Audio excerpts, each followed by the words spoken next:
Hi guys, it's your girl 5 and I'm back with another reaction video. Tonight it's Bill Burr's SNL monologue. Let's get right into it. Ladies and gentlemen, Bill Burr!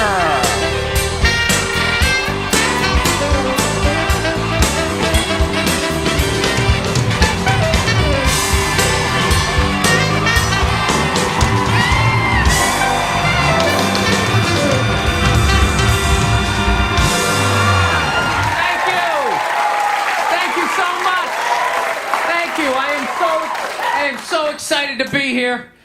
I have been doing stand-up forever, and this has always been a lifelong dream of mine to come here and host Saturday Night Live, so thank you so much for coming out.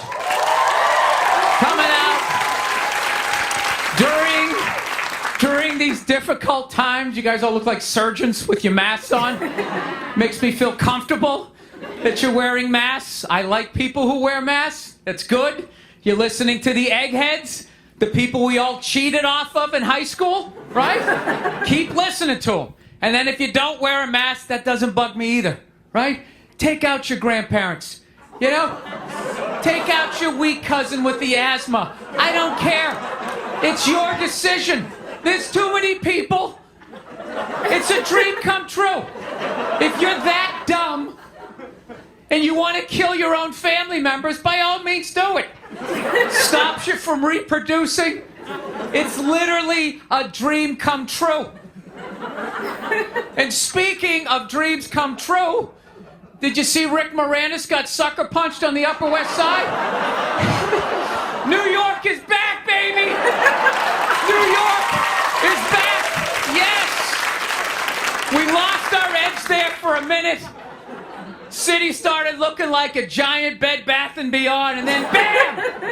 Oh, Ricky took one in the chops. It had to happen. That's what happens when you stick an M&M store in Times Square. All right? The universe has to balance itself. Get the peep shows back in Times Square. Old people can walk safely 40 blocks away. I don't know. I'll probably get canceled for doing that joke, you know? How stupid is that cancel thing? They're literally running out of people to cancel. They're going after dead people now. They're trying to cancel John Wayne. It's like, yeah, dude, God did that 40 years ago.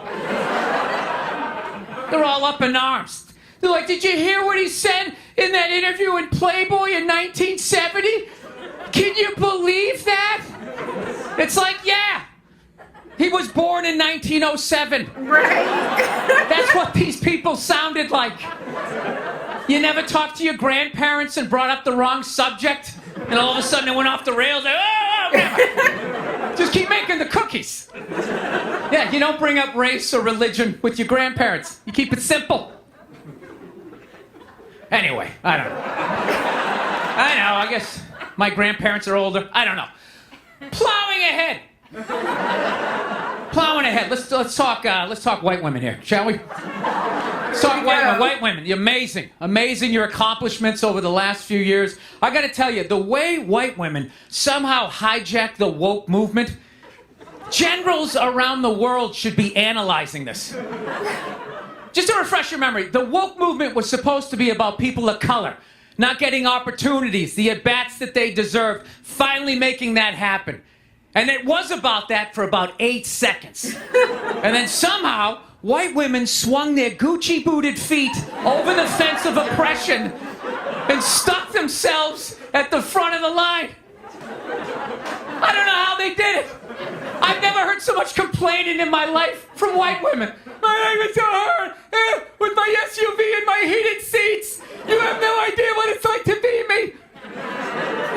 Trashing white guys. The nerve. Where's the camera? The nerve of you white women. Listen, I don't want to speak ill of my bitches here, okay? I don't. But let's go back in history here, okay? You guys stood by us toxic white males through centuries of our crimes against humanity. You rolled around in the blood money. And occasionally, when you wanted to sneak off and hook up with a black dude, if you got caught, you said it wasn't consensual. Yeah, that's what you did. That's what you did. So why don't you shut up, sit down next to me, and take your talking to? Spicy. Thank you. So, I haven't been in New York for about a year. I was here last year. I was shooting a movie. Had a great time with Judd Apatow, Pete Davidson, and all the guys. Yeah, had a great time.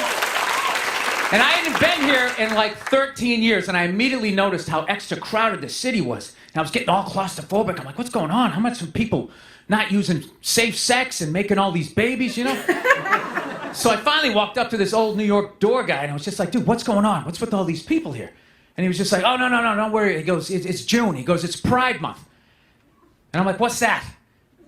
I'm 52. I never heard of it, right? They didn't have that when I was a kid. He goes, oh, it's Gay Pride Month. And I was just like, oh.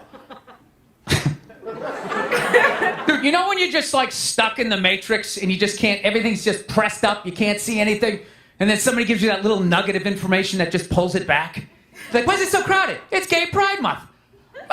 Tank tops. 0% body fat. 2 guys kissing. Rainbow flags. I didn't know that. That's what I learned. The month of June is Gay Pride Month. That's a little long, don't you think? For a group of people that were never enslaved.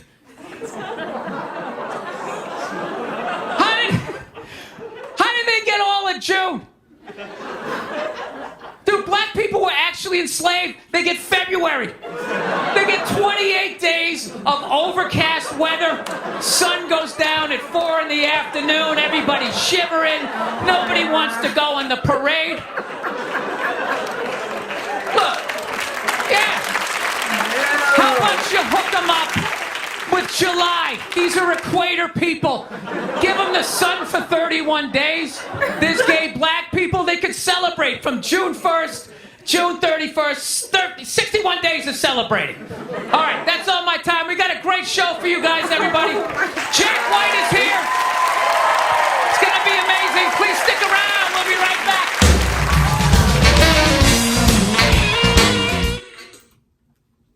You guys, one thing that I have learned from watching so much Bill Burr is he is deeply concerned about world population, and he extremely dislikes white women. That is like the consistent tune of his videos. And, I love all people. As a black woman, I do not discriminate. It was a season of Karens. And you know what? This is something that's always gone on. It's just that it's being taped and it's being recorded and it's being brought up. And I love the fact that Bill, as a white male, takes these black concerns and brings them to light. And, I don't know if he's biased because he has a black wife, but they are good points, and I appreciate him for it. And I love that you guys, want me to view this content. I feel like this stand-up was more... To me, it wasn't as funny as a lot of his work, but it seemed to be all factual, like most of his stuff kind of sort of is. I think one of the previous stand-ups that I just watched was the Gorilla Story, and how awkward it was. It was extremely funny. This one, honestly, guys, I didn't find as funny, maybe because the topics were a little touchy. I don't like to make light of the things that concern my community. The population control, Bill is going to talk about that to the day he dies. It was funny about the grandparents because, our grandparents definitely have, some some old thinking. Well, some of them have some very old thinking. And my grandma is so old, she doesn't even talk about the past anymore. She just be like, God, take me now. That's a whole other story. But you guys, thank you so much for having me react to this video. I know tonight wasn't much of a reaction. I'm sorry if I disappointed you guys, but this is my honest reaction tonight. I'll be doing some more. We're going to get some more content out there. Let me know what you guys think of this skit. Like, comment, subscribe, and I'll see you guys next time.